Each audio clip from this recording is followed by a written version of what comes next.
Ya, selamat malam, Bapak, Ibu, Saudara yang kekasih dalam Tuhan Yesus Kristus. Ya, kita akan segera mulai dialog kita pada malam hari ini, di mana tema pada malam hari ini yaitu tradisi orang Yahudi versus Injil. Ya, jadi perbandingan antara tradisi orang Yahudi dengan Injil.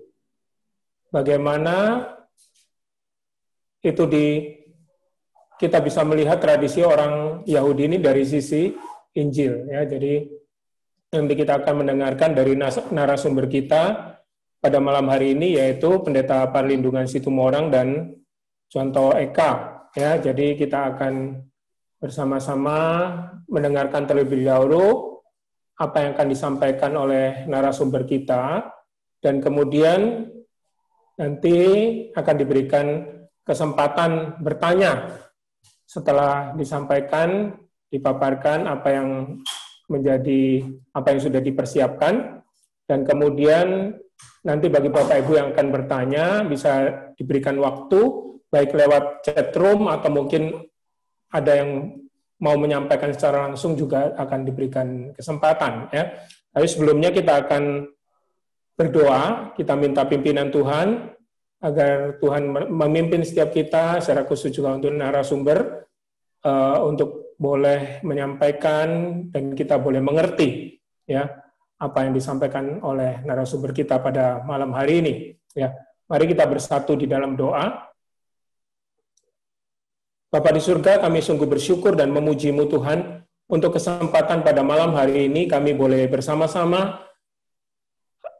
Meskipun kami tidak bertemu secara langsung, tapi kami di rumah kami masing-masing, tapi kami boleh bersama-sama belajar. Secara khusus pada malam hari ini, kami akan belajar tentang tradisi orang Yahudi dan diperbandingkan dengan Injil. Ya, bagaimana firman Tuhan boleh melihat tentang tradisi orang Yahudi ini. Terima kasih Tuhan, kami menyerahkan kedua hamba-Mu yang akan menyampaikan ini, baik Pendeta Perlindungan maupun Contoh Eka. Kami menyerahkan kedua hamba-Mu, Tuhan mengurapi kedua hamba-Mu, dan juga untuk setiap kami yang turut ambil bagian, Tuhan mengurapi setiap kami juga, menyertai memberikan hikmat untuk kami boleh mengerti apa yang disampaikan oleh hamba-Mu. Juga dialog pada malam hari ini, tanya jawab pada malam hari ini juga Tuhan memberkati, agar kami boleh saling melengkapi dan kami boleh semakin mengerti apa yang dinyatakan oleh firman Tuhan, secara khusus berhubungan dengan tradisi orang Yahudi yang kami juga boleh baca di dalam Alkitab.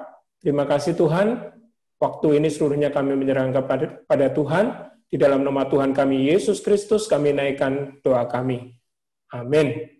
Ya, waktu selanjutnya saya persilakan kepada narasumber kita pada malam hari ini. Contoh Eka, ya, mungkin yang akan menyampaikan dulu. Terima kasih. Ya, selamat malam semuanya ya. Kita bersyukur hari ini kita bisa sama-sama belajar masuk ke dalam tema yang baru ya. Jadi kalau saudara mungkin belum sadar, hari ini kita sudah masuk di September gitu ya. Sudah masuk di bulan ke-9, dan berarti ketika masuk bulan baru kita akan belajar satu rangkaian tema yang baru, dan ini dimulai dengan tradisi Yahudi, dan nanti sepanjang sebulan ke depan kita akan belajar tentang tradisi-tradisi ya, dan bagaimana Injil memandang tradisi tersebut, bagaimana nantinya kita juga belajar untuk menghargai, di satu sisi menghargai, tapi di sisi lain juga tahu apa bedanya ya. Nah, ketika mempersiapkan materi ini, saya dan Pendeta Parlindungan diskusi gitu kan, kami sadar bahwa ini seperti sebuah pelajaran intertestamental atau apa namanya ya, seperti latar belakang dari perjanjian baru gitu ya. Zaman antar perjanjian. Iya, zaman antar perjanjian, jadi seperti kita belajar latar belakang perjanjian baru, latar belakang atau kehidupan dari zaman Yesus Dan nanti kita juga akan mendengar sedikit ya bagaimana Yahudi kalau di masa kini, ya, dan tentu saja bagaimana dengan Injil. Ya, saudara, kita tahu Yahudi itu terutama dari Alkitab, ya. Jadi apa itu Yahudi, atau di dalam bahasa Inggris Jews atau Judaism? Itu adalah satu kelompok etnoreligius, artinya adalah suku tapi sekaligus juga agama, ya, etnis dan religi yang berakar pada sejarah bangsa Israel. Secara khusus ya suku Yehuda, Benyamin dan Manasye ini adalah suku yang kembali dari pembuangan di Babel, ya. Jadi kalau kita mempelajari di dalam Perjanjian Lama, Israel itu kerajaannya terbagi dua sejak keturunannya Salomo, ya. Terbagi dua, yang satu itu kerajaan utara atau disebut sebagai Israel, ya. Itu ada 10 suku atau boleh dikatakan 9,5, ya. Dan kemudian ada kerajaan selatan, ya, yaitu Yehuda. Nah, di situ kemudian ketika mereka ya kembali dari pembuangan itulah mereka baru membuat sebuah atau menjadi sebuah kegerakan yang baku, ya.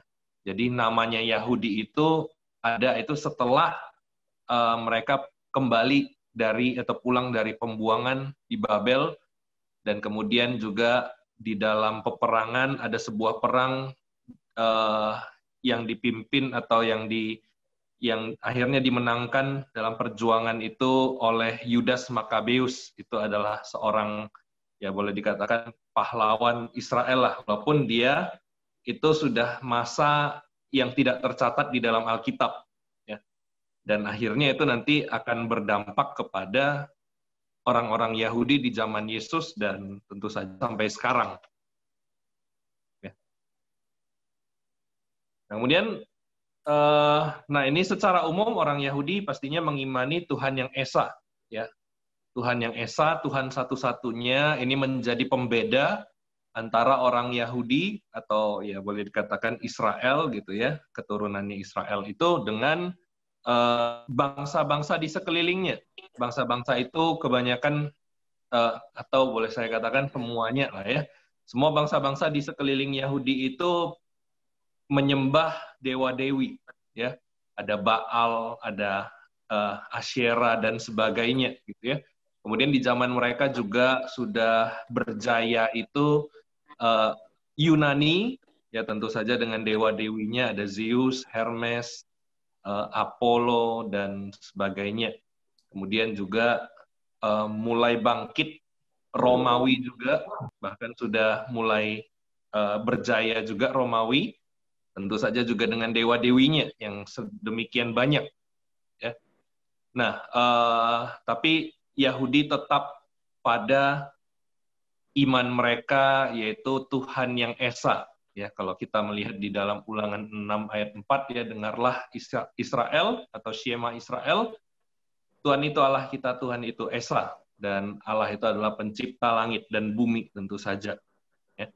Dan Tuhan itu mewahyukan firman-Nya di dalam kitab Taurat. Nah, di dalam kitab Taurat ini maksudnya sebenarnya lebih bersifat menyeluruh, ya, karena kadang di dalam Alkitab ketika dikatakan kitab Taurat itu sebenarnya mengacu kepada kitab-kitab perjanjian lama juga, ya, semuanya termasuk kitab nabi-nabi. Nanti kita akan lihat pembagiannya, ya. Dan fokus dari orang Yahudi, ya, karena mereka sudah kembali dari pembuangan, mereka akhirnya sadar kesalahan mereka, sadar akan dosa-dosa mereka, karena mereka sempat terikut dengan penyembahan-penyembahan berhala di sekeliling mereka, ya.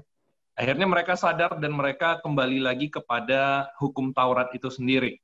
Mereka menjalankannya dengan sungguh-sungguh, mereka berusaha untuk berkenan kepada Tuhan kembali. Bahkan mereka bisa dikatakan mengerjakannya dengan sesempurna mungkin, dengan sesaleh mungkin. Nah, berkaitan dengan Yahudi tentu saja kita perlu tahu ada orang-orang seperti apa saja, ya, di dalam Yahudi ini. terutama ini di dalam Yahudi masa-masa Tuhan Yesus, masa sebelum dan beberapa waktu setelah masa hidup Tuhan Yesus. Ya. Ada 4 golongan besar, golongan yang cukup berpengaruh di dalam tradisi Yahudi ini. Ya. Yaitu ada orang Farisi, orang Saduki, kaum Zelot, dan satu lagi yang mungkin bagi sebagian kita asing adalah kaum Esene. Ya. Tapi nanti ada contoh orang yang kita bisa langsung tahu, oh ternyata kaum Esene itu seperti ini. Ya. Nah, saya ingin jelaskan sedikit ya. Jadi di situ ada, saya buat sebuah pembagian seperti jendela johari, yaitu ada, ya nanti kalau saudara mau tahu jendela johari itu apa, nanti saudara boleh googling. Intinya adalah ada pembagian yang ke arah sini dan ke arah sana ya. Jadi kalau kita melihat di atas itu, di atas dari tulisan orang Farisi dan orang Saduki itu ada tulisan di dalam sistem, yang di bawah itu ada di luar sistem, terus yang di sebelah kiri itu adalah tulisan melawan, dan di sebelah kanan adalah tulisan membiarkan. Ya. Jadi di sini pada waktu itu orang Yahudi itu sedang di dalam penjajahan atau ya perbudakan dari Romawi, ya Romawi, Kekaisaran Roma. Nah, di dalam penjajahan ini tentu saja orang Yahudi itu dipaksa untuk mengikuti adat istiadat, mengikuti cara hidup, mengikuti budaya, bahkan sempat ada pemaksaan untuk mengikuti agama. Walaupun akhirnya ya tadi ada perlawanan dari Yudas Makabeus, mereka diizinkan untuk menganut agama mereka sendiri, ya, yaitu Yudaisme ini. Orang Farisi itu adalah bagian dari orang yang melawan kegerakan Romawi ini atau penjajahan Romawi, tapi mereka bergerak di dalam sistem pemerintahan, ya, sistem pemerintahan dan sistem bermasyarakat. Jadi mereka itu adalah orang-orang yang menekuni perjanjian lama dan menghidupinya dengan sangat tekun. Ya, jadi semua kitab itu mereka akui. Itu nanti juga pembeda dengan orang Saduki, ya. Mereka sungguh-sungguh mempelajari kitab-kitab perjanjian lama, kitab nabi-nabi, ya, supaya mereka bisa hidup berkenan kepada Tuhan. Bahkan ada satu kelompok orang Farisi itu yang saking ekstrimnya mengikuti Taurat itu, mereka sampai kemana-mana jalan tutup muka dengan kain hitam. Tujuannya apa? Supaya mereka tidak tergoda dengan lawan jenis, ya. Dan akhirnya mereka sering kali nabrak gitu ya, sehingga dahi mereka sering kali punya tanda luka. Itu tanda bahwa mereka itu sangat-sangat tekun dengan ajaran mereka. Ya, ada satu kelompok dari orang Farisi ini. Nah, siapa di dalam Alkitab yang termasuk di dalam orang Farisi? Tentu saja kita tahu itu Paulus. Ya, Paulus itu seorang Farisi. Seorang yang sangat tekun, seorang yang sangat brilian di dalam pelajaran perjanjian lama, tapi karena dia sangat mengikuti itu, dia menganggap bahwa kekristenan itu menjadi sebuah ancaman atau menjadi sebuah sekte, ajaran sesat yang dipimpin oleh seorang bernama Yesus. Jadinya dia orang yang mau membela kebenaran Yahudi, ya. Dia mau membasmi sekte ini, tapi akhirnya justru dia dijamah oleh Tuhan Yesus. Ya. Nah, orang Saduki ini mereka juga bergerak di dalam sistem, tapi mereka membiarkan sistem pemerintahan Romawi. Bahkan boleh dikatakan mereka itu pro Romawi. Ya, jadi orang Saduki ini orang yang punya kuasa di Bait Allah. Dan kemudian bukan hanya mereka punya kuasa itu, tapi mereka juga punya partai politik. Ya, jadi mereka bergerak di politik juga. Tapi politiknya itu punya cenderung pro-Romawi. Nanti itu akan membedakan dengan kelompok Herodian yang ada di sebelah kanan itu. Ya. Jadi mereka ini hanya mengakui Taurat saja, 5 kitab Musa. Mereka tidak mengakui kitab-kitab yang lain. Nah, karena mereka mengakuinya kitab Musa dan menafsirkan dari kitab Musa saja, maka mereka tidak percaya akan adanya kehidupan setelah kematian, mereka tidak percaya akan adanya kebangkitan.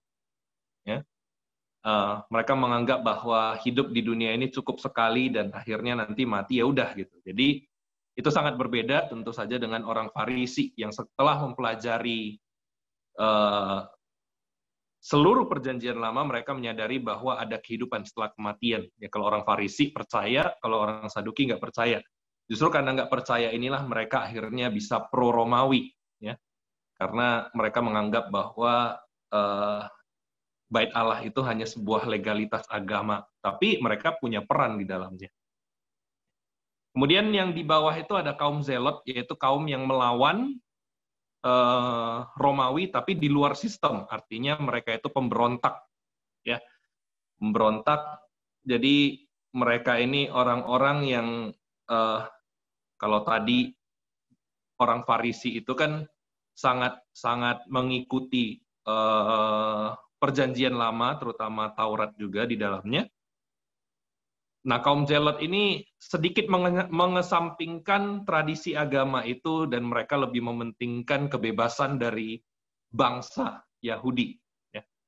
Karena itu mereka dengan sangat gencar mereka itu melakukan pemberontakan, melakukan pembunuhan. Ya. Nah, siapa saja orang-orang Zelot yang kita tahu di dalam Injil atau di dalam Perjanjian Baru, ya ada Simon orang Zelot, walaupun di sini juga nanti ada penafsiran yang mengatakan bahwa si Simon ini orang yang sangat setia gitu ya. Maksud dari Zelot itu bukan termasuk, ini katanya dari penafsiran, tapi saya lebih yakin bahwa dia bagian dari orang kaum Zelot ini. Yudas Iskariot juga diyakini sebagai salah satu dari kaum Zelot ini, dan juga satu lagi yaitu Yesus yang disebut Barabas, ya, seorang pemberontak itu juga diyakini orang-orang dari kaum Zelot. Bahkan juga kedua pencuri penyamun yang disalibkan juga diyakini sebagai kaum Zelot. Ini orang yang sangat menentang Romawi pastinya, bahkan menentang dengan kekerasan. Kaum tidak tertulis tercatat di dalam Alkitab Perjanjian Baru, karena tidak ingin jahat dipaksa untuk menyembah berhala, maka mereka lebih memilih untuk mengasingkan diri, untuk pergi bukan lagi tinggal di Yerusalem, mereka pergi ke gunung, ke gua-gua ataupun ke padang pasir gitu ya. Dan mereka membuat perkampungan di sana, mereka kebanyakan biasanya memakai baju putih-putih gitu ya, menyucikan diri, ya, mereka memfokuskan diri pada pelajaran-pelajaran Taurat dan tulisan-tulisan. Makanya kaum Esene inilah yang melestarikan, yang akhirnya banyak melestarikan tulisan-tulisan Perjanjian Lama dan tulisan-tulisan yang ditemukan. Kalau saudara arkeolog Alkitab tulisan dan namanya Qumran, Qura, itu adalah salah satu hasil dari kaum Esene. Mereka berfokus pada menyucikan diri, ya. Mereka disebut sebagai orang-orang yang sangat saleh juga. Bahkan kesalehan mereka itu sampai kepada menyiksa diri sendiri, ya. Jadi kalau mereka menganggap bahwa mereka itu sudah berdosa, mereka bisa sampai melukai diri sendiri, menganggap bahwa itu hukuman yang pantas mereka terima, dan juga tradisi baptisan juga berasal dari kaum Esene ini.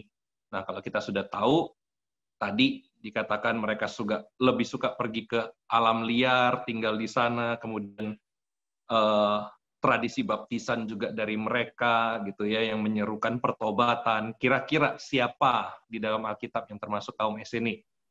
Yang tahu nanti saya kasih hadiah. Ayo, siapa? Aku sambil apa dulu ya? Oke. Bisa. Siapa itu? Tahu? Siapa yang termasuk di dalam kaum Esene di dalam perjanjian baru? Yohanes Pembaptis.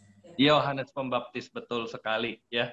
Yohanes Pembaptis seorang yang pergi ke padang belantara, menyerukan pertobatan di sana dengan pakaian yang sederhana dan mengadakan baptisan gitu ya untuk penyucian dosa-dosa ya. Dan itulah salah satu contoh kaum Esene. Bahkan ada penafsir yang mengatakan Yesus juga terinspirasi dari cara hidup kaum Esene ini. Walaupun kita tahu bahwa Yesus itu tahu segala budaya gitu ya. Jadi tidak harus atau belum tentu juga dia mengadopsi cara hidup kaum Esene. Karena Yesus juga kemudian membaptis gitu ya di awal-awal pelayanannya. Oke, nah ini soal golongan besar orang Yahudi. Nah di dalam golongan ini juga dikenal itu ada yang namanya Sanhedrin atau ini mahkamah agama, kementerian agamanya Yahudi. Ya, di dalamnya ada imam-imam, ada perwakilannya orang Farisi, ada perwakilannya orang Saduki, gitu ya. Inilah yang kemudian kita tahu menjatuhkan hukuman kepada Yesus. Ya. Kemudian ada yang disebut Herodian, seperti tadi saya katakan ini saingan beratnya orang Saduki. Ini adalah kelompok parpol sebenarnya, partai politik, tapi kalau tadi Saduki itu pro terhadap Romawi, Herodian ini pro terhadap Herodes, makanya namanya Herodian, Herodes ya. Ini juga ada di dalam Alkitab. Terus kemudian ada kelompok Libertini, ini adalah mantan budak ya. Jadi kan ada orang-orang Israel, orang-orang Yahudi itu yang pernah memberi diri untuk menjadi budak, kemudian akhirnya mereka sanggup untuk bebas, ya, dan mereka akhirnya membentuk sebuah kelompok, yaitu Libertini. Kemudian ada istilah juga diaspora, ini adalah orang-orang Yahudi yang tersebar di berbagai kota. Ya.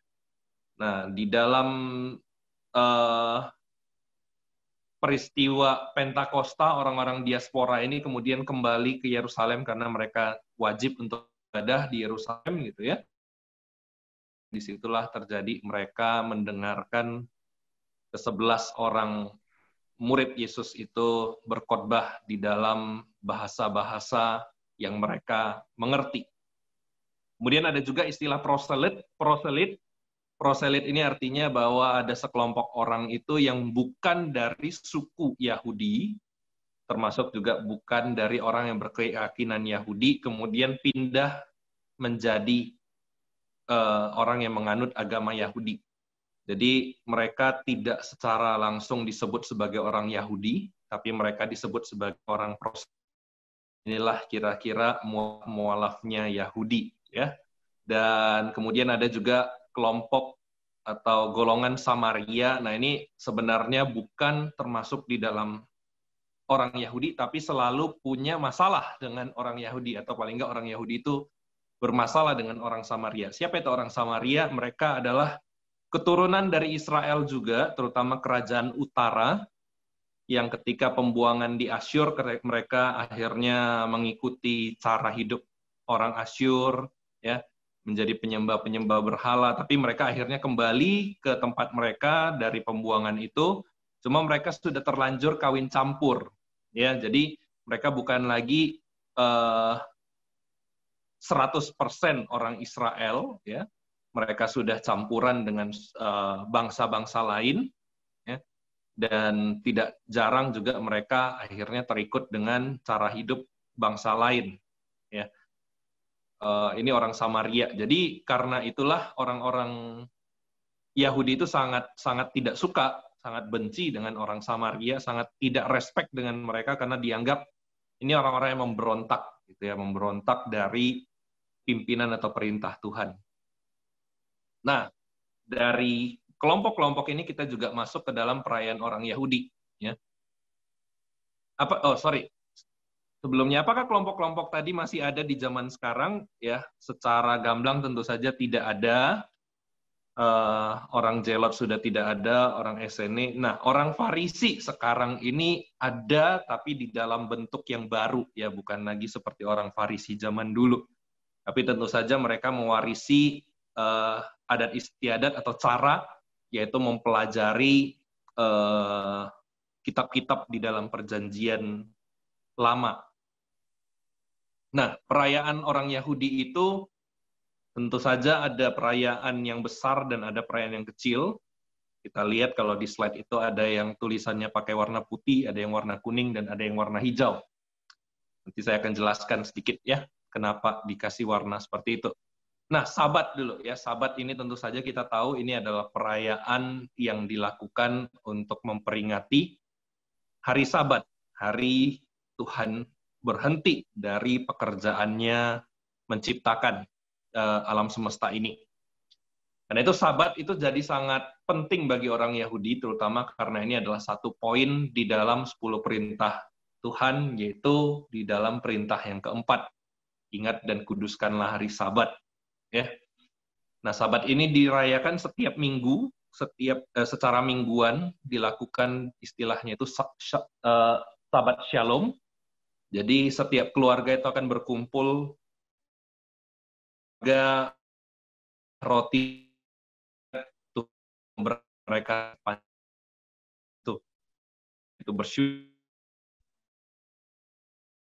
Nah, di tempat ini tentu orang-orang Yahudi sangat hukum ya. Ada hal-hal yang mereka tidak boleh lakukan di dalam sangat banyak. Tidak boleh di hari Sabat karena mereka mau secara literal menguduskan hari Sabat. Kemudian ada tahunan, Paskah itu perayaan tahunan, yaitu orang Israel mengingat kembali bagaimana Tuhan sudah membawa mereka keluar dari di dalam perjalanan itu mereka laut berau yang dibelah oleh Tuhan, masuk padang gurun, dan akhirnya ya setelah 40 tahun mereka tur keliling padang pasir, padang gurun, mereka akhirnya bisa masuk ke tanah Kanaan. Jadi itu satu peristiwa yang mereka ingat terus ya.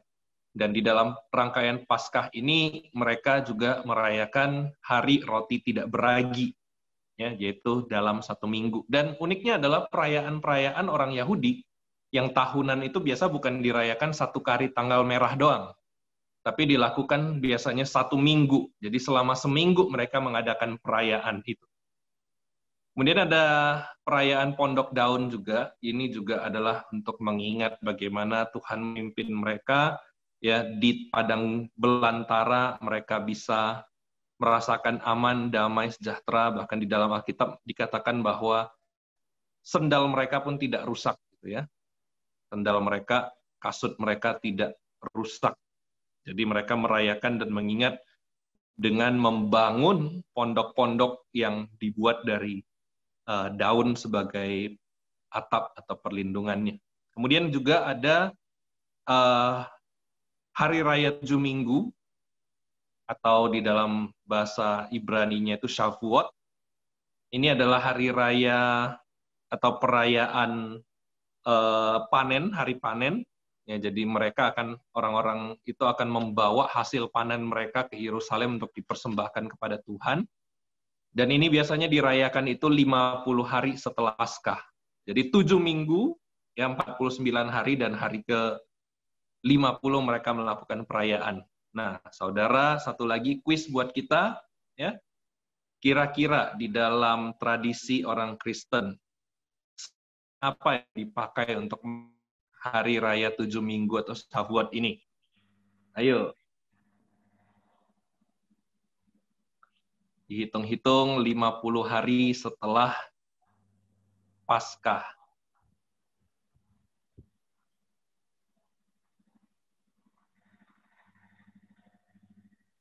Apa itu? Ayo.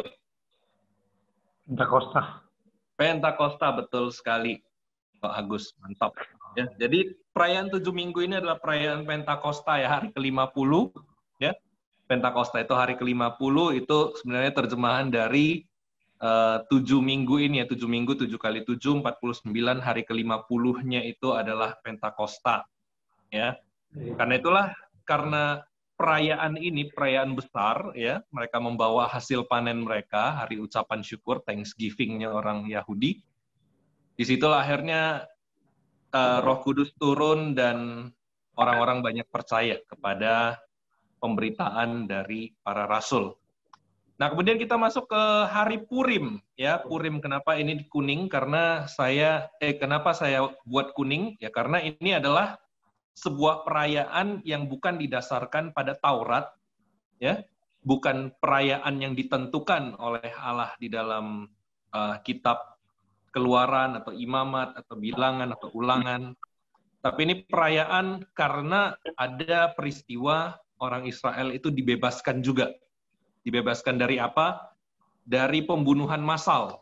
Ya, kalau saudara ingat baca kitab Esther, ya, ada satu orang yang bernama Haman itu ingin membunuh atau menghabisi orang Yahudi karena dia nggak suka sekali dengan orang Yahudi.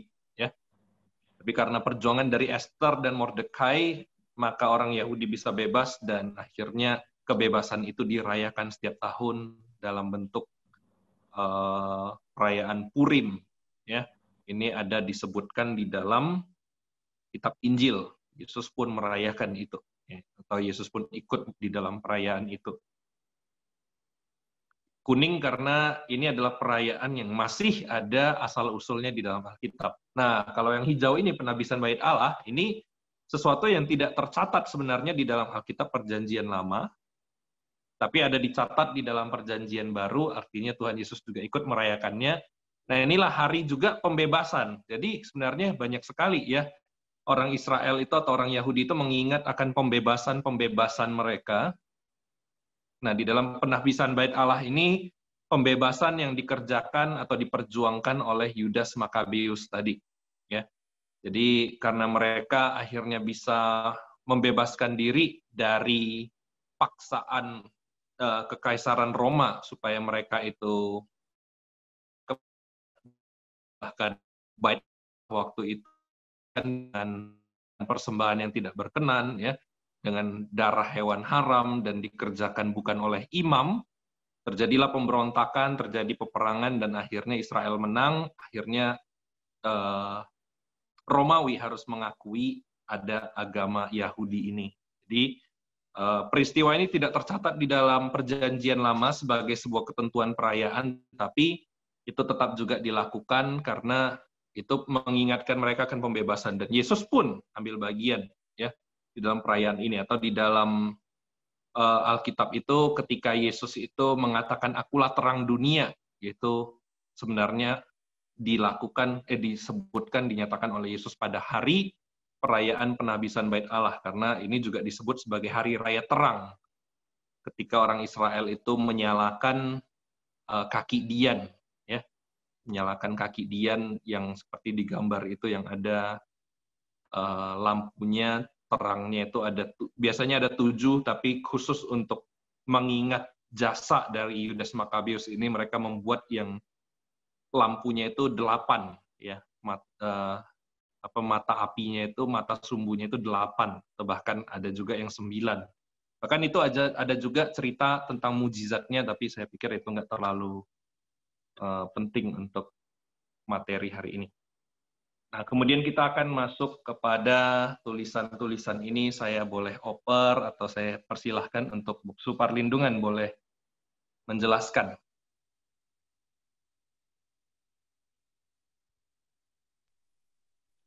Baik, terima kasih Contoh Eka. Ya, selanjutnya kitab-kitab yang dipegang oleh Yahudi baik secara bangsa maupun secara agama pada umumnya ada dalam bentuk 3 ya. Torah itu menyangkut semua kitab Kejadian, Keluaran, Imamat, Bilangan, dan Ulangan, 5 kitab Musa yang kita kenal. Kemudian disebut kitab Nevim atau kitab nabi-nabi. Semua kitab nabi, baik nabi besar, nabi kecil di dalam Alkitab kita. Dan kemudian surat-surat atau tulisan-tulisan terdiri dari Mazmur, Ayub, Amsal, dan Esther, Daniel, dan seterusnya. Jadi sebenarnya kitab Perjanjian Lama kita itu sama persis, bisa disebut sama persis. Itulah yang menjadi kitab sucinya Yahudi. Dan sementara perjanjian baru yang kita kenal mulai dari Matius sampai Wahyu, mereka sama sekali tidak menerima itu ya. Tidak memakai perjanjian baru, begitulah. Tapi selain Torah, kitab Nabi, kitab tulisan-tulisan itu, ada juga apokrifa. Jadi apokrifa ini adalah kitab-kitab non-kanonik, itulah yang banyak ditulis oleh kaum Essene tadi, yang di gua-gua, yang menghasilkan gulungan-gulungan kitab. Kalau di dalam pelajaran sekolah Alkitab itu, yang disebut gulungan-gulungan Qumran, atau gulungan-gulungan yang ditulis oleh kaum yang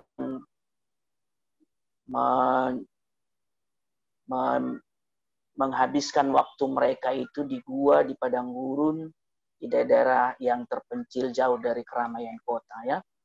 Sebetulnya mereka sangat-sangat tidak nyaman dengan situasi politik yang ada di kota oleh karena penjajahan dari Roma yang mulai dari berulang-ulang ya, mulai dari Yunani sambung ke Roma dan seterusnya.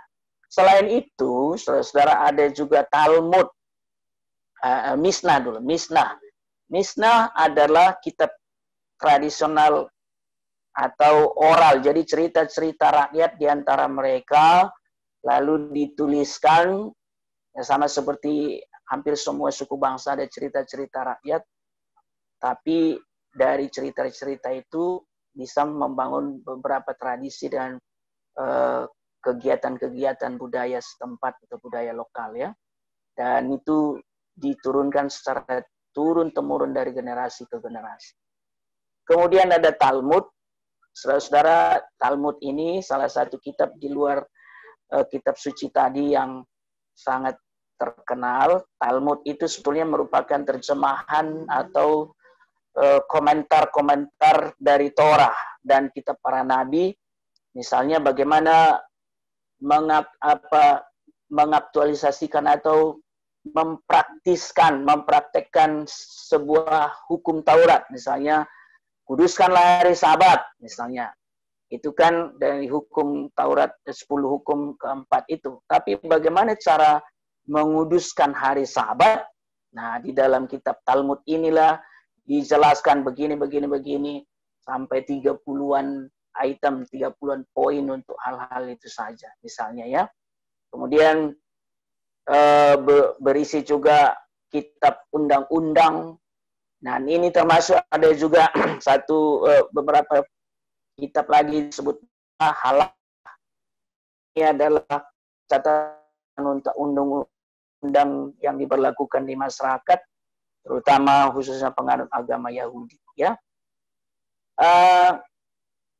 Talmud itu sendiri tidak pernah ditutup, berhenti. Jadi selalu ditambahkan. Nah, konon dari bacaan yang saya dapat itu sampai hari ini pun masih terbuka. Jadi ahli-ahli kitab Talmud itu terus menggalinya dan menambahkannya sampai sekarang. Secara khusus kitab Talmud itu sebetulnya dibagi dua ya, bagi dua golongan. Ada yang disebut Talmud Yerusalem, ada Talmud Babilonia. Talmud Yerusalem itu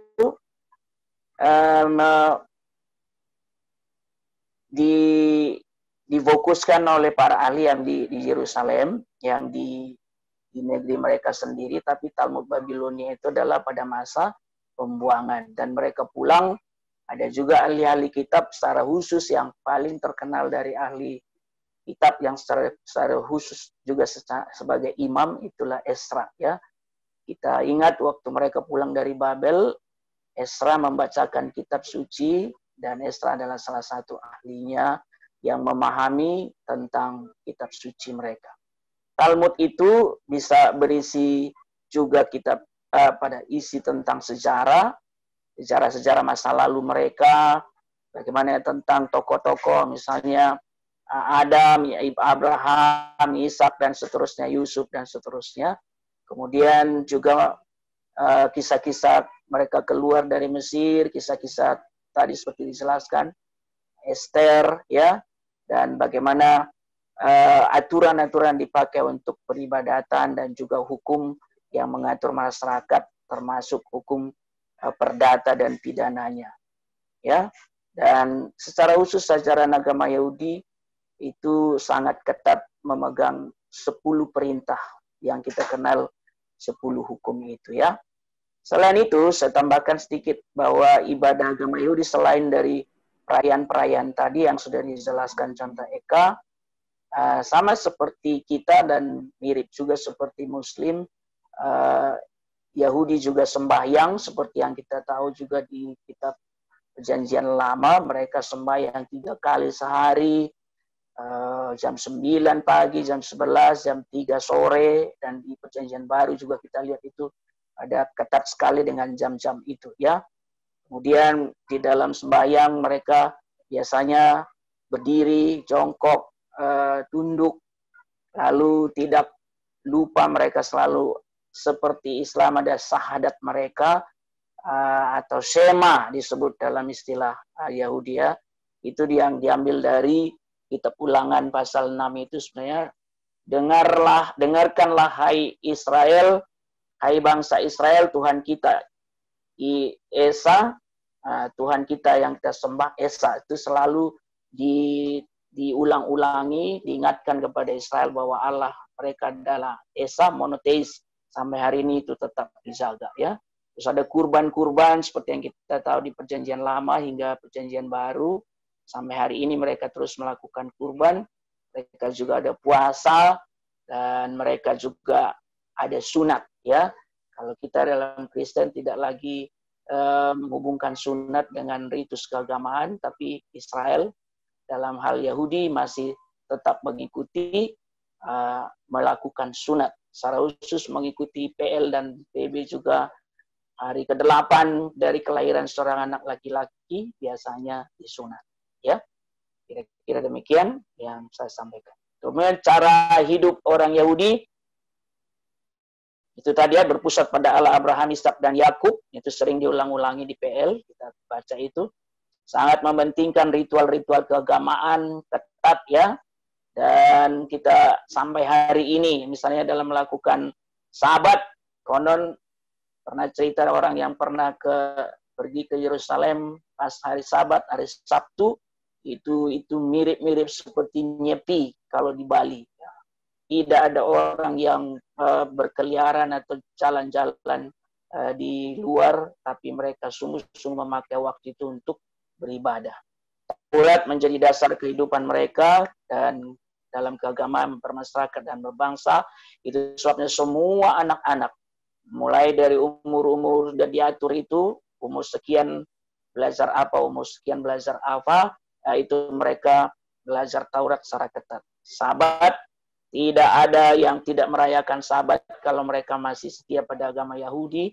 Dan secara tidak sadar sebetulnya hal ini membuat kasta di dalam masyarakat. Artinya ada golongan elit, ada golongan proselit, atau orang yang non-Yahudi menggabungkan diri, menganut agama Yahudi, seolah-olah ada standar yang tidak sama di antara mereka. Terbukti juga sebetulnya diajarkan itu dari sistem Bait Allah itu ya, ada yang halaman, ada yang ruang kudus, ada ruang maha kudus. Jadi kaum proselit atau orang non-Yahudi yang beragama Yahudi itu tidak boleh masuk ke ruang maha kudus, tapi hanya di pelataran atau di halaman saja. Kira-kira begitu. Hanya orang Yahudi yang beragama Yahudi yang masuk ke ruang kudus. Kemudian rasa nasionalisme yang tinggi, namun juga superioritas yang kental. Sampai hari ini dengan gerakan kembali ke Zion ya, dengan Zionis ya, setelah mempersiapkan kemerdekaan mereka tahun 1948 hingga hari ini, gerakan Zionis tetap di mereka gemakan, kalaupun ada sebagian kecil sebenarnya tidak mendukung itu. Kaum Herodian sebetulnya yang masih ada sampai sekarang tidak mendukung gerakan Zionis ya. Itu mengimbangi kekuatan Eropa sebetulnya untuk mempersiapkan mereka juga merdeka. Dan kita tahu sebetulnya secara superioritas dari Yahudi sampai hari ini harus kita akui dalam kemajuan berbagai hal, baik teknologi, juga ekonomi dunia, orang-orang besar yang pemegang tampuk konglomerat dunia umumnya adalah keturunan Yahudi ya. Dan pintar-pintar luar biasa, sistem pendidikan mereka sangat hebat diatur. Dan kita tahu kalau baca itu buku pintar itu 65% dari penerima hadiah Nobel dalam berbagai bidang itu adalah keturunan Yahudi ya. Kalau kita coba bandingkan orang Indonesia, satu pun belum pernah ada orang Indonesia menerima hadiah Nobel dalam berbagai bidang. Kalau Yahudi, 65% diantara berbagai, entah sastra, entah kedokteran, entah kimia, entah apapun bidang-bidang perdamaian misalnya, 65% dari Yahudi. Ya, jadi memang luar biasa mereka, berkat Abraham itu kepada mereka di Kejadian pasal 12 itu berlaku sampai sekarang. Menjunjung tinggi aturan kasar itu, kosar maksudnya itu hukum halal haram. Mana yang halal, mana yang haram itu di PL jelas ya. Yang berkuku belah tidak boleh, atau yang tidak bersisik, ikan tidak bersisik tidak boleh, daging babi juga tidak boleh, dan seterusnya. Hal-hal yang mana boleh, mana tidak, itu ketat mereka lakukan, menjunjung tinggi, menjaga ya tradisi itu sampai sekarang. Kemudian masih menanti-nantikan kedatangan Mesias, itu sebabnya sejak kedatangan Yesus yang adalah Mesias sejati sampai hari ini sebetulnya mereka menolak kisah tentang kitab Injil Matius, Markus, Lukas, Yohanes itu, dan juga PB Perjanjian Baru secara keseluruhan, karena memang mereka tidak mengakui kemesiasan Yesus Kristus yang kita sembah itu sampai hari ini. Mereka masih menantikan, dan kapan datangnya mereka lah yang membicarakan itu dan mengajarkan turun-temurun bahwa mereka masih terus menanti Mesias. Kira-kira begitu ya. Kemudian tradisi orang Yahudi versus Injil, secara umum tidak ada hal yang eksplisit berkontradiksi sebetulnya dengan Injil, karena pengakuan mereka mirip dengan pengakuan kita. Kemudian Yesus dilahirkan dalam budaya Yahudi dan tidak menentang ritual maupun tradisi tersebut.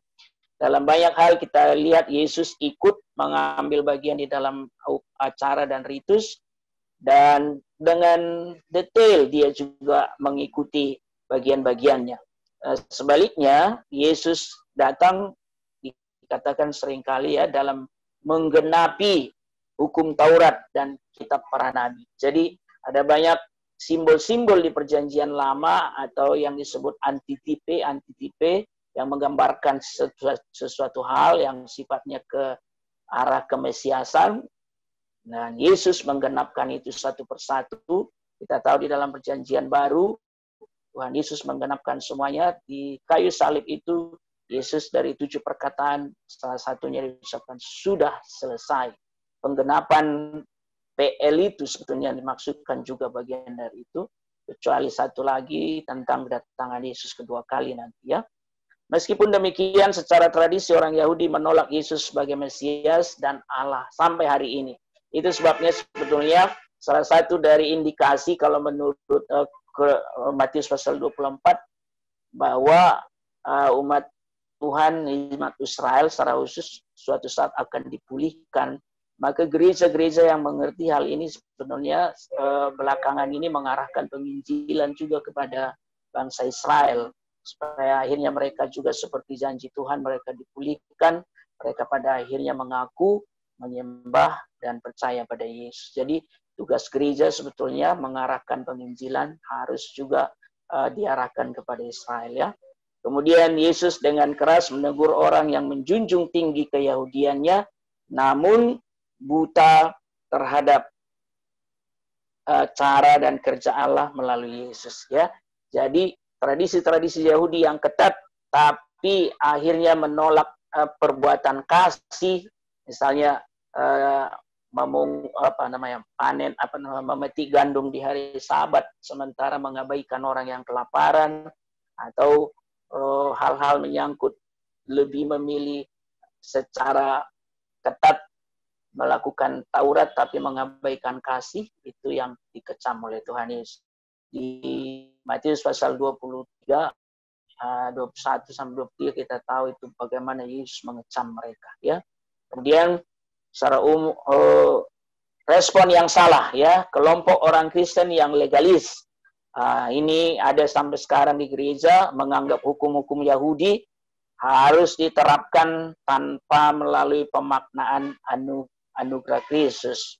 Jadi, begitu kata PL, begitu juga kita lakukan. Maka ada kelompok-kelompok sekte gereja Kristen juga, misalnya hari ibadahnya pun tetap Sabat dalam arti Sabtu, ya, kita tahu Advent misalnya, tidak berubah ke hari Minggu seperti kita, juga mengikuti urusan-urusan halal haram, makan ikan lele misalnya nggak boleh, makan daging babi tidak boleh, dan seterusnya, hal-hal ketat seperti itu. Tapi di sisi lain ada juga kelompok Kristen yang antinomianis istilahnya.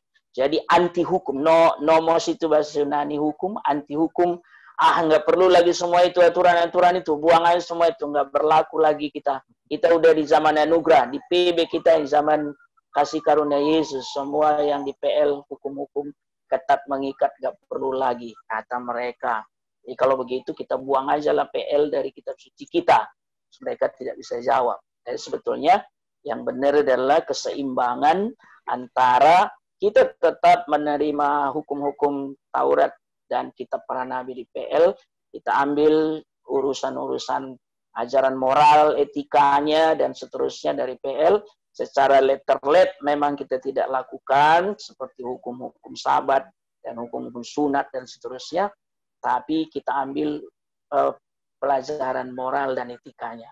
Tapi di saat yang sama, kita juga harus sungguh-sungguh menghargai dan mengarahkan kepercayaan kita kepada anugerah dan karya salib Tuhan Yesus Kristus. Itu yang respon yang benar, ya. Jadi tradisi Yahudi sedikit banyak sebetulnya bagian dari kitab suci yang harus kita pelajari karena ada di kitab suci kita, maka tidak boleh abai kita di dalam hal itu. Tapi apa makna-maknanya bagi kita hubungkan kepada Tuhan Yesus. Tidak lagi secara ketat seperti orang Yahudi itu kita kerjakan, seperti hukum-hukum tentang kurban misalnya, tapi mengarahkannya kepada Tuhan Yesus. Kemudian tradisi Yahudi yang harus dilihat melalui kacamata anugerah itu tadi, ya. Dan ya, dengan kacamata iman pada Yesus, mari kita memandang tradisi Yahudi yang ada di kitab suci PLPB itu sebagai semua hukum yang disingkat atau disimpulkan oleh seperti yang dikatakan Yesus, hukum kasih, ya. Kasihilah Tuhan Allahmu dengan segenap hatimu, dengan segenap akal budimu, segenap dan segenap. Baru hukum yang sama dengan itu, kasihilah sesamamu manusia seperti dirimu sendiri. Kesana arahnya, ya. Jadi di dalam anugerah Yesus Kristus digenapilah semua itu, dan kita imani bahwa PL itu mendukung PB dan PB menggenapi perjanjian baru. Bagi kita, kitab suci itu yang 66 kitab itu, 39 PL, 27 PB itu utuh sebagai kitab suci yang kita percaya semuanya. Ya, sedikit berbeda dengan kitab suci Katolik, ada Deuterokanonika di antara PL dengan PB. Kitab-kitab apokrifa sebetulnya itu yang Deuterokanonika itu. Contohnya itulah. Terus kita tidak Protestan tidak ikut mengakui itu, tapi kita hanya 66 kitab. Sedikit itu perbedaan kita dengan saudara-saudara kita Katolik. Terima kasih.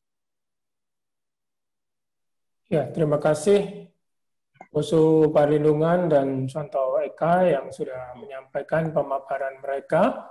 Ya, kita sudah semakin jelas, ya, sudah punya gambaran kira-kira apa perbedaan antara agama Yahudi atau tradisi orang Yahudi ini dengan kekristenan. Jadi bagaimana ada perbedaannya rupanya dan juga ada juga kesamaannya karena mereka juga orang-orang Yahudi ini juga memegang sebagian kitab yang sama, yaitu kitab Perjanjian Lama yang mereka sering sebut sebagai Taurat, dan kita sebagai orang Kristen, kita juga percaya kepada Perjanjian Lama itu, tapi kita memegang Perjanjian Baru juga, sedangkan orang Yahudi tidak memegang Perjanjian Baru, ya, tidak percaya kepada Yesus sebagai Mesias dan sebagainya, ya.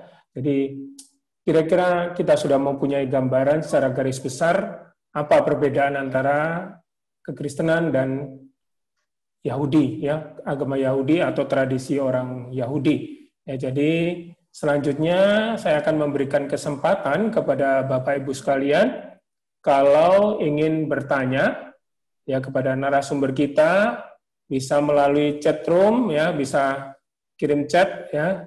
Kemudian juga kalau mau langsung bertanya juga boleh, ya. Jadi langsung saja memberikan kode untuk kalau mau bertanya secara langsung, silakan. Kalau mau lewat chat atau mau silakan. Ya, mungkin kalau masih menunggu yang mau ketik di chat room, kalau ada yang mau langsung terlebih dulu, silakan. Ya. Ya, ada. Silakan, Pak Johan. Ya. Silakan. Ya, Pak Su. Kamsia Pak Sunario untuk kesempatannya. Saya pikir kan orang Yahudi, ya, mereka kan percaya akan adanya apa ini, Mesias kan? Ya. Mesias. Sedangkan Mesias itu artinya kan juru selamat ya? Ya, Mesias itu artinya yang diurapi secara pengertian awal.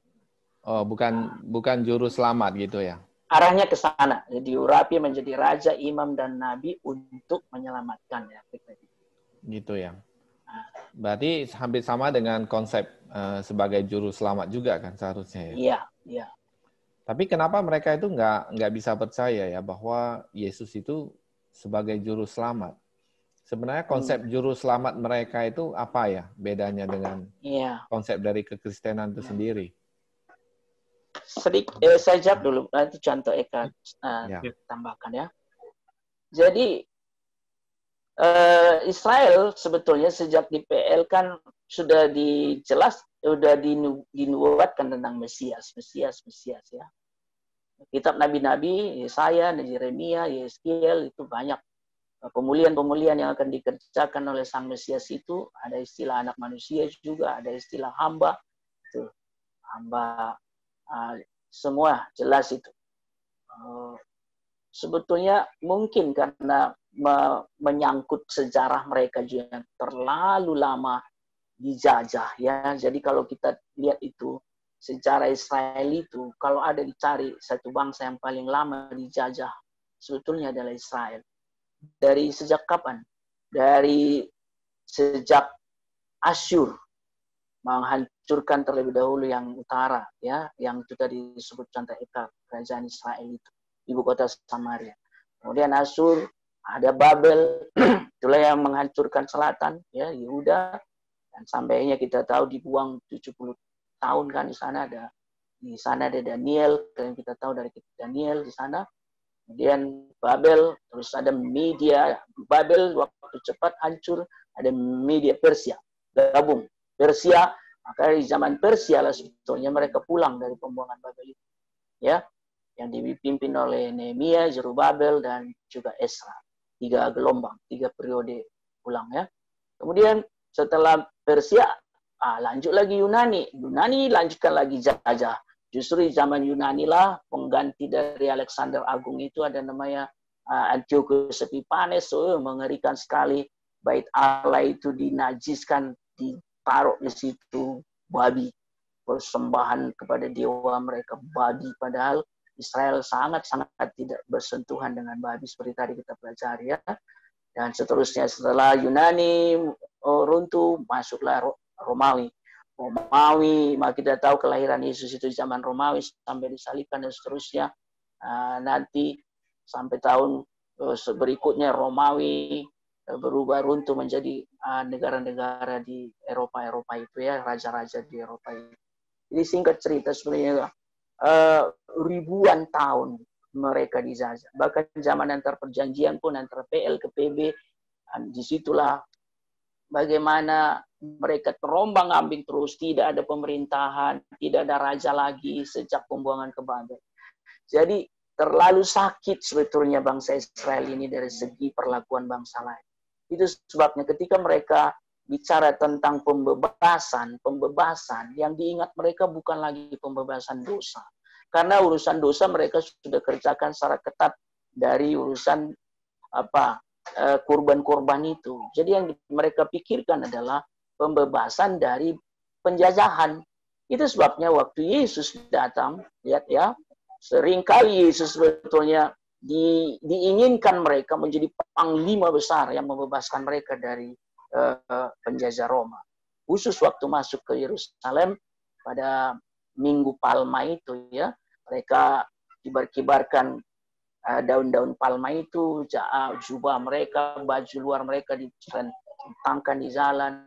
Yesus naik keledai. Sebenarnya bukan naik kuda, harusnya naik kuda supaya mereka lebih gagah ya kan.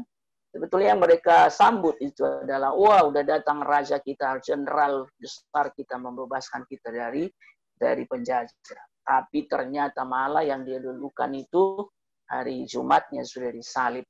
Ya, singkat cerita sebetulnya disitulah miss-nya, perbedaan antara konsep mesianis dan antara kita, konsep mesianis kita jelas menuju pada Yesus yang membebaskan kita dari dosa, sementara mereka menunggu ini, mereka kecewa dengan yang disebut Yesus pada waktu itu, tidak seperti yang mereka harapkan. Ya, kalau di Matius pasal 16 kita lihat itu Petrus juga pertama kali Yesus beritahu dia akan ke Yerusalem, ditolak tua-tua dan seterusnya, singkat cerita disalib, mati, bangkit pada hari ketiga.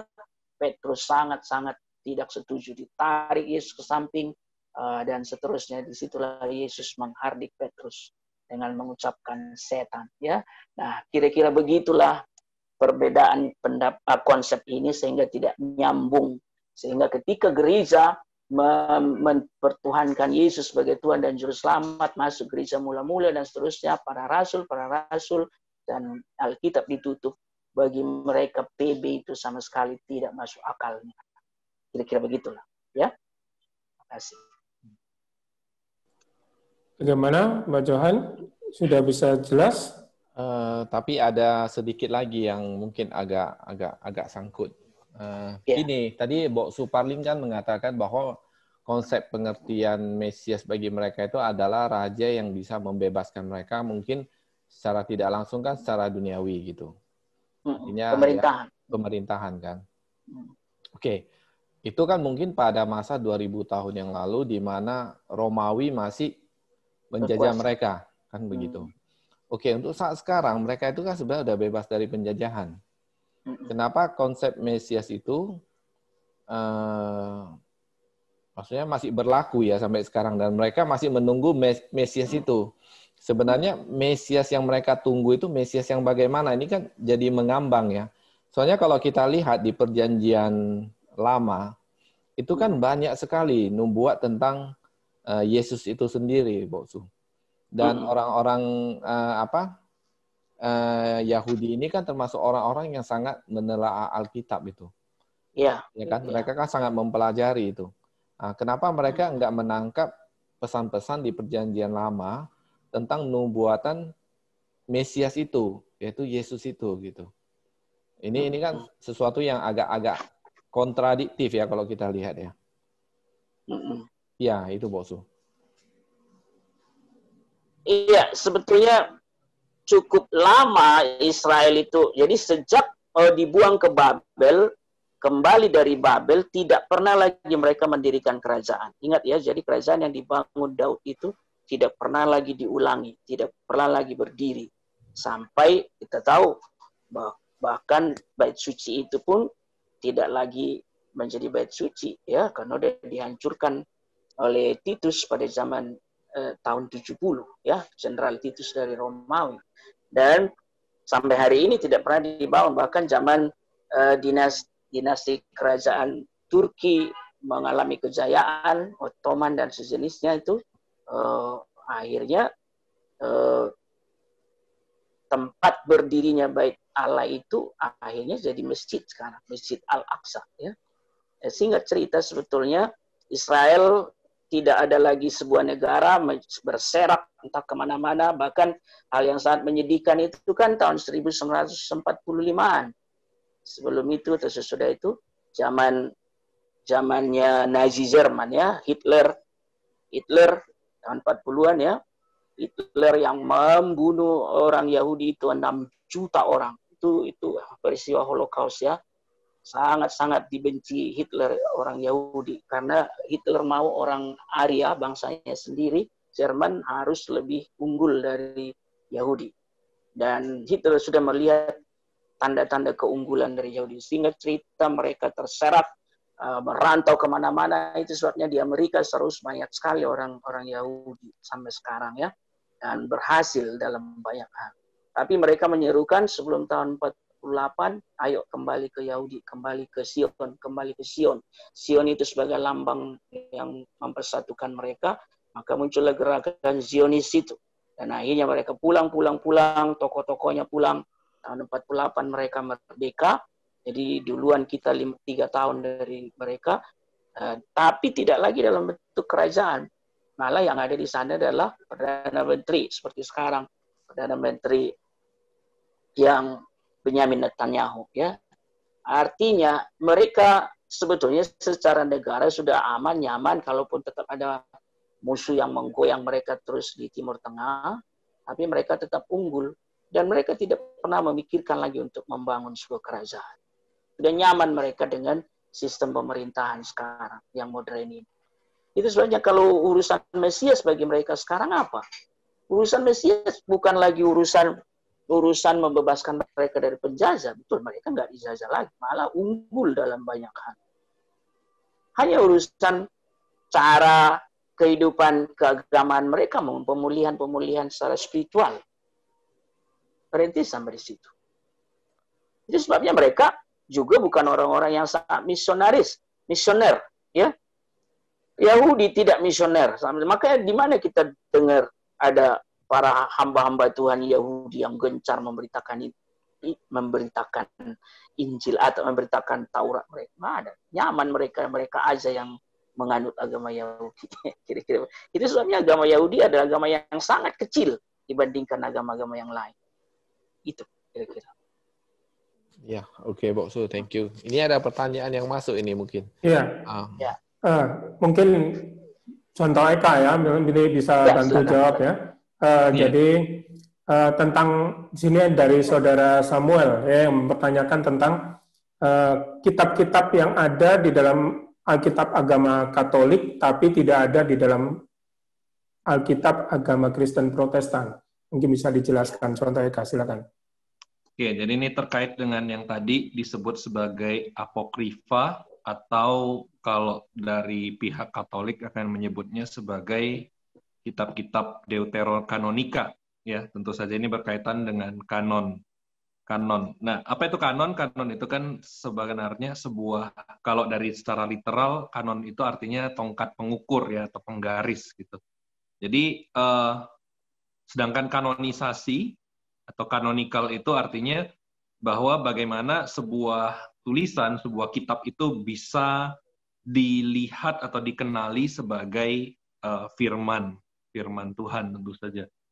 Nah, di dalam tradisi Yahudi, mereka sudah mengenali 39 kitab, atau lebih tepatnya sebenarnya mereka membacanya sebagai 35, karena yang satu, misalnya 2 Samuel, 2 Raja-Raja itu dijadikan satu kitab, tapi 2 gulungan gitu ya, mereka nggak bagi jadi 1 Samuel, 2 Samuel, mereka jadikan ini kitab Samuel, ini kitab Raja-Raja, ini kitab Tawarik, ini kitab pokoknya yang ada 1-2 itu dijadikan satu, termasuk juga Ezra Nehemia itu dijadikan satu kitab tersendiri gitu ya.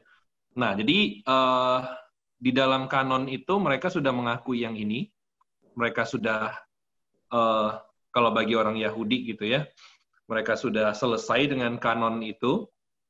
Cuma di masa intertestamental artinya begini ya, secara tradisi kan kitab perjanjian lama itu terakhir itu di tahun sekitar 400 ya. 400 sebelum Masehi itu sudah ada dan sudah bahkan dibaca, sudah tersebar di mana-mana gitu kan. Jadi 400 sebelum Masehi sampai masa-masa sebelum kedatangan Tuhan Yesus ya, atau ya boleh dikatakan masanya Tuhan Yesus, itu dikatakan sebagai masa kegelapan karena tidak ada wahyu dari Tuhan, tidak ada pernyataan, tidak ada nabi, tidak ada kitab yang ditulis, yang diakui atau dipandang di dalam kanon ini, tapi ada kitab-kitab lain gitu ya, ada kitab-kitab lain yang ternyata ya ditulis oleh orang Yahudi yang sepertinya punya nilai-nilai moral di dalamnya gitu kan, dan akhirnya mereka adopsi sebagai kanon kedua, deuterokanonikal ya. Deutero itu kedua, kanon ya itu pengenalan akan kitab gitu ya, akan firman.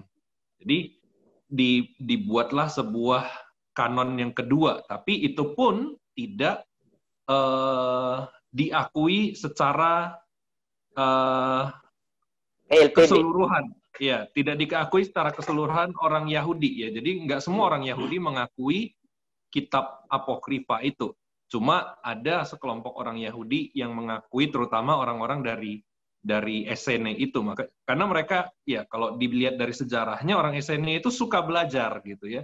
Karena mereka berusaha untuk meneliti firman Tuhan, dan mereka selalu membuka diri, jangan-jangan apokrifa ini adalah juga firman Tuhan. Nah, ketika diturunkan sampai kepada sejarah, tentu saja ada orang-orang Yahudi yang kemudian menjadi Kristen gitu kan, dan ada mereka di dalam gereja itu yang juga menganggap bahwa ini sesuatu yang tulisan-tulisan yang penting, deuterokanonika itu. Jadi ada yang menganggap itu tulisan-tulisan yang penting, tapi sekali lagi bahkan orang Katolik pun tidak secara keseluruhan mengakui deuterokanonika itu sebagai firman Tuhan. Ya, kebanyakan bahkan yang saya tahu bahwa orang Katolik kebanyakan tidak menyebutkan kitab-kitab deuterokanonika itu sebagai firman Tuhan. Kalau bagi kita orang Kristen apalagi gitu ya, orang Protestan apalagi. Bahkan kita menyebutnya bukan lagi sebagai deuterokanonika tapi sebagai apokrifa. Apokrifa itu artinya sesuatu yang tertutup atau tersembunyi. Artinya tidak kita akui itu sebagai kanon, tapi itu sesuatu yang tersembunyi, yang bisa jadi memang bukan bisa jadi sebagai firman Tuhan ya, tapi bisa jadi adalah sesuatu yang punya peran ya di dalam kehidupan orang Yahudi masa lalu, tapi tentu saja kita tidak membukanya sebagai kitab berotoritas, kitab suci ya, sebagai kitab suci. Tapi gini ya, kalau kita melihat dari kitab-kitab apokrifa ini ada keunikannya. Keunikannya seperti apa? Bahwa itu kitab yang punya pengaruh sebenarnya, punya pengaruh di abad-abad 2-1 sebelum Masehi, ya, bahkan termasuk juga di abad pertama. Dari mana kita bisa tahu? Karena itu salah satu bacaan yang dibacakan oleh sebagian orang Yahudi yang dikutip sebagai sebuah cerita-cerita yang ya sebenarnya lebih kepada mitos gitu kan, ataupun legenda, ataupun mungkin perumpamaan, ataupun cara penggambaran sebuah peristiwa, tapi dari sudut pandang si penulis gitu kan. Tapi itu dianggap sesuatu yang cukup bisa jadi sebuah ilustrasi. Ya, bagaimana kita bisa tahu? Contohnya adalah kitab Yudas kita di dalam Alkitab, ya, Perjanjian Baru ada kitab Yudas. Yang nggak tahu bahwa di dalam Alkitab kita ada kitab Yudas, tolong dibaca lagi Alkitabnya gitu ya. Ada satu kitab yang isinya cuma satu pasal, Yudas, itu mengutip ada satu ayat itu dari salah satu kitab di dalam Deuterokanonika atau Apokrifa ini. Tujuannya, penggambarannya apa atau pengutipannya apa, itu untuk memetik sebuah pengajaran atau sebuah kesimpulan, tapi tidak mengatakan bahwa itu adalah adalah firman Tuhan, ya. Dikatakan itu dari Henok, gitu ya, perkataannya Henok. Jadi Henok itu dianggap bahwa kitab atau buku satu Henok yang ada di dalam Apokrifa itu dikutip oleh penulis kitab Yudas, ya. Tentu saja di sini Yudasnya bukan Yudas Iskariot. Dikutip untuk menyampaikan pesannya, gitu ya.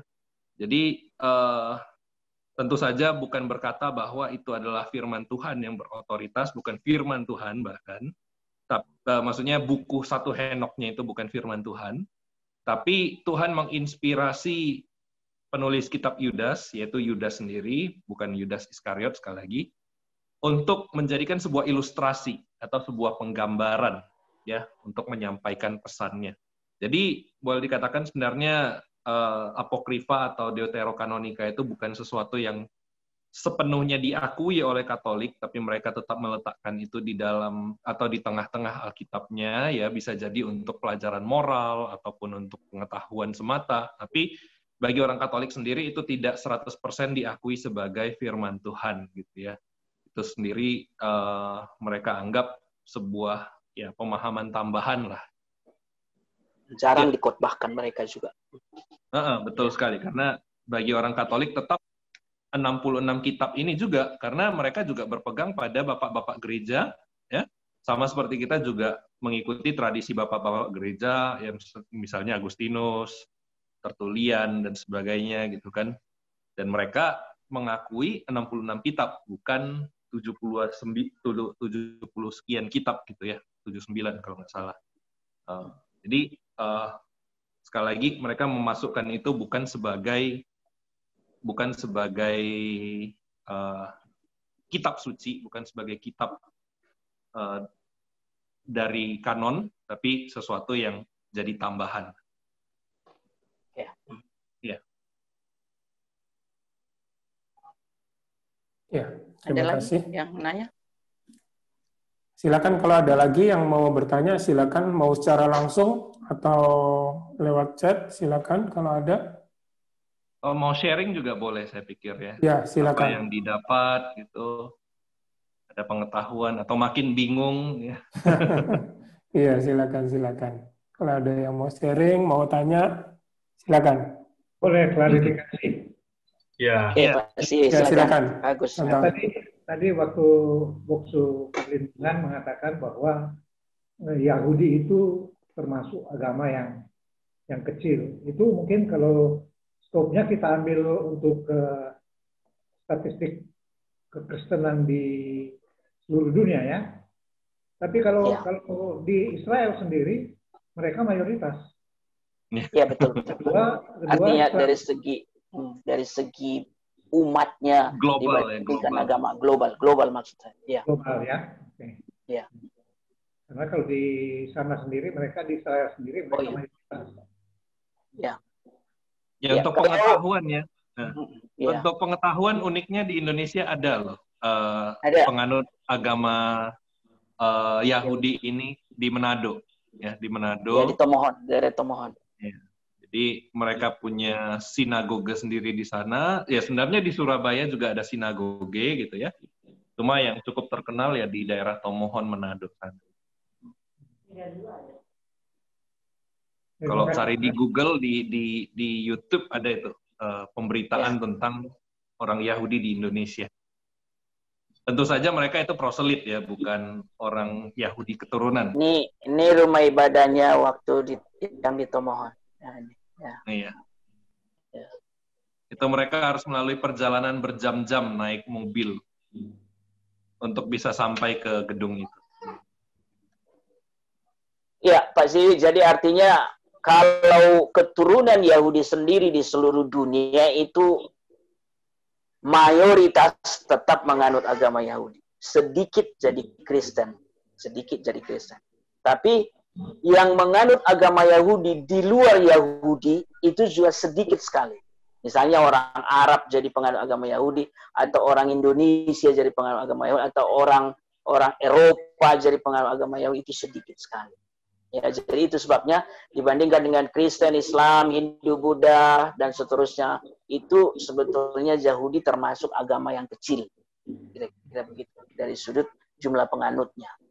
Itu maksudnya Pak Agus ya. Kalau dilihat dari tradisi yang ada di Israel sekarang, mereka berarti cukup toleran ya kalau melihat kalau sampai Muslim berada pada urutan kedua dibanding dengan Kristen, berarti cukup toleran mereka.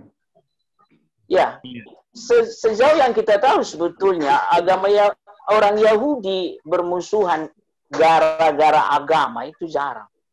Yahudi atau Israel sering konflik di Timur Tengah itu kan urusan politik negara sebenarnya. Ya. Ya. Ya. Dan juga ada sentimen terhadap Israel itu sendiri, Sion itu sendiri ada sentimen.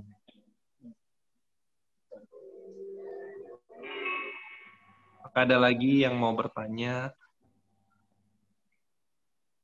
Eka contoh? Iya. Ya, saya pikir saya tidak bertanya, tapi melengkapi saja ya. Iya, silakan Bos Bunsui. Ya begini, topik ini sebuah topik yang penting yang sudah kita telaah bersama, yang kita pelajari bersama. Jadi kita melihat di situ ya agama Yahudi tidak identik dengan Kristen, begitu ya. Oh iya, betul. Tidak ada hubungannya dalam hal kepercayaan. Orang Kristen ya menyembah Tuhan Yesus Kristus, dan agama Yahudi itu mereka tidak percaya kepada Tuhan Yesus Kristus yang disembah oleh orang Kristen sekarang. Ini penting khususnya di negara kita.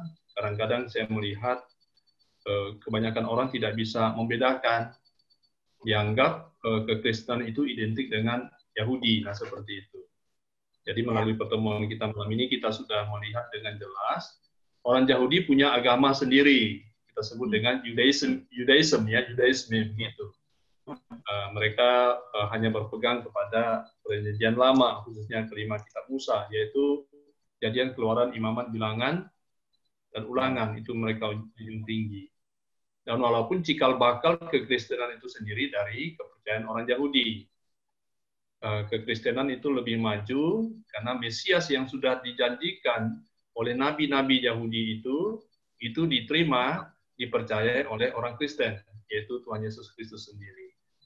Jadi melalui pertemuan malam ini, saya pikir sebuah informasi yang sangat penting itu, supaya memang teman-teman semua yang mendengar ini bisa memilah. Kristen tidak identik dengan orang Yahudi, karena orang Yahudi sendiri sedikit yang Kristen. Minggu yang lalu saya membaca di Detik.com, waktu seseorang mewawancara Soros itu ya, George Soros ya, Piala Dunia itu. Ya, orang tanya apakah engkau orang yang religius, dikatakan tidak. Nah, seperti itu. Malahan dia orang yang tidak percaya kepada Tuhan, seperti itu. Jadi informasi-informasi ini penting supaya berimbang, gitu ya. Kita betul mengerti kekristenan itu tidak ada hubungan dengan orang Yahudi. Orang Yahudi punya agama sendiri, nah seperti itu. Ya demikian contoh, makasih untuk kesempatannya. Ya, thank you Bos Bunsui. Ya. Apakah masih ada lagi? Bapak Ibu, kalau mau bertanya, kita masih ada beberapa menit. Saya boleh boleh sharing sebentar. Oh iya, silakan. Ciliung. Nah, terima kasih atas kesempatannya. Hari ini saya mendapat berkat yang banyak sekali, sehingga saya lebih mengerti lagi tentang sejarah orang Yahudi, tentang sejarah Perjanjian Lama, sehingga dari pengetahuan yang dapat hari ini, saya lebih mudah menjelaskan ke teman-teman saya yang Muslim ya, karena selama ini mereka menganggap orang Kristen itu identik dengan Yahudi. Mereka benci orang Yahudi, ya kita diseretnya juga kan. Nanti pergolakan yang di timur sana, yang Palestina dengan orang Israel. mereka baku hantam di sana, orang di sini demon-demon.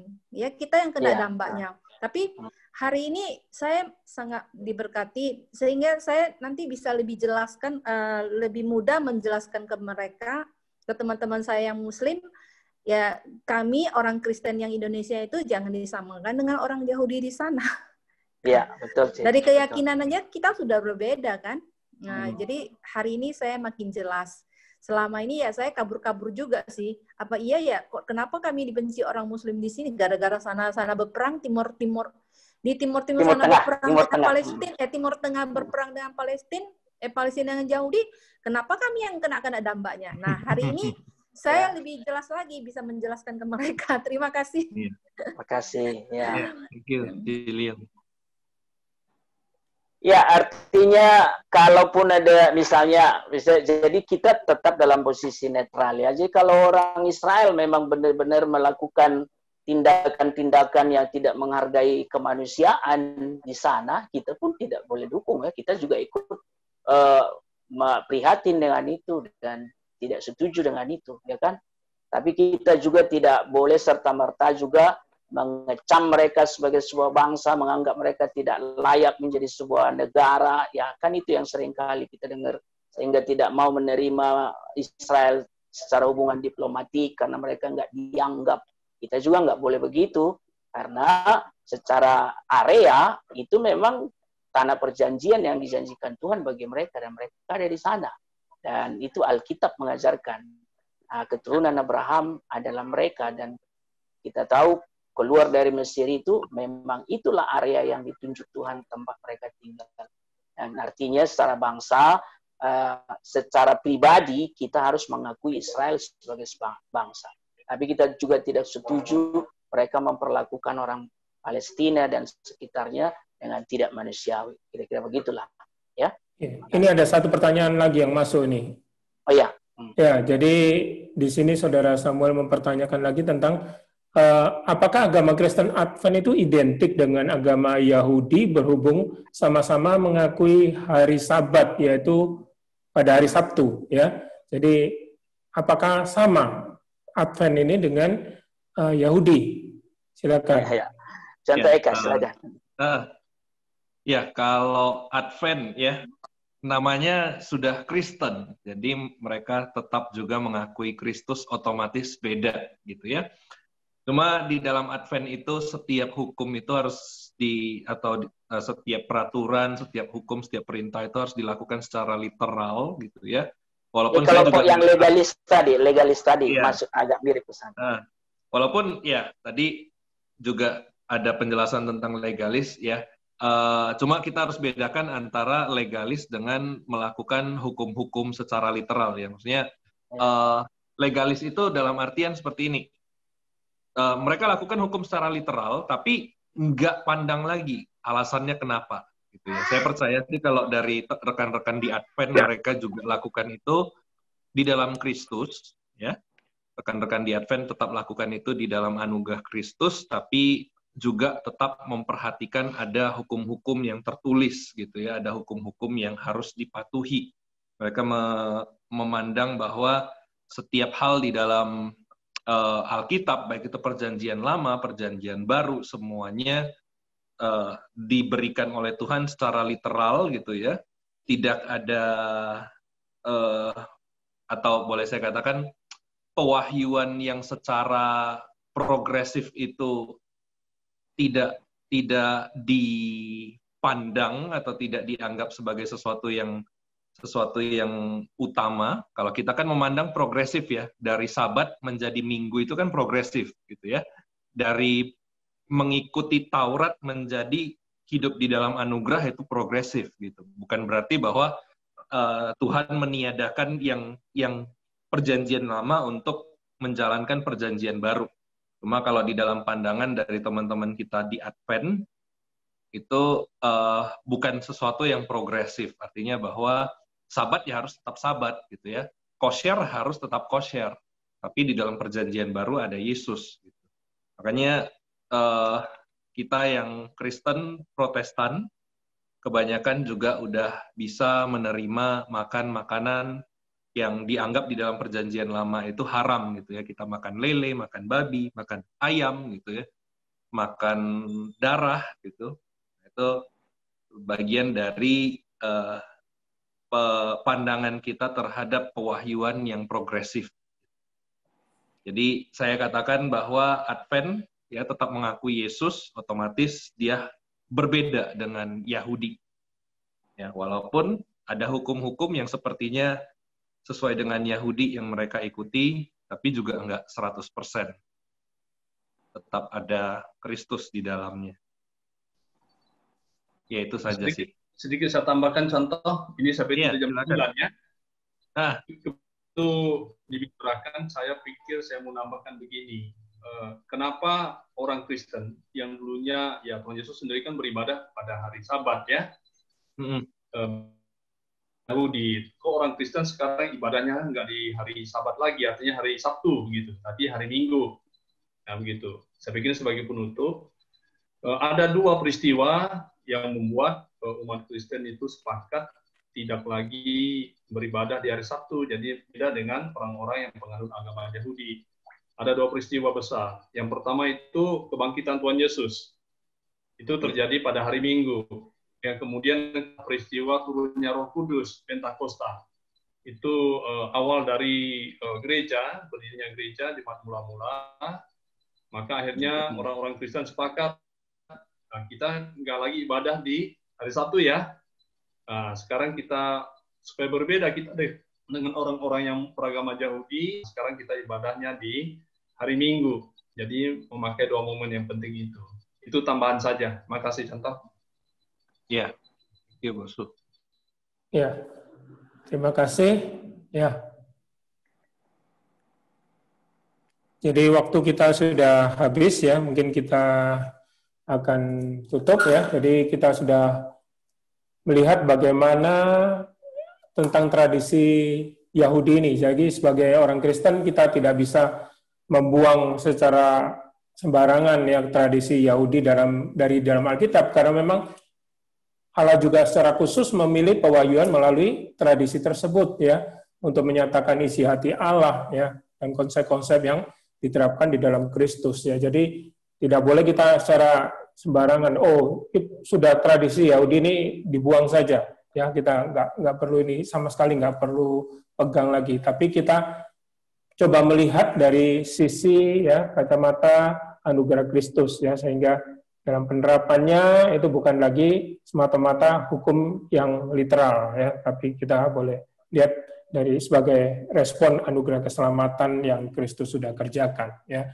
Jadi terima kasih untuk narasumber kita pada malam hari ini, Bosu Palindungan maupun Contoh Eka ya. Jadi kita akan menutup ya pertemuan kita pada malam hari ini.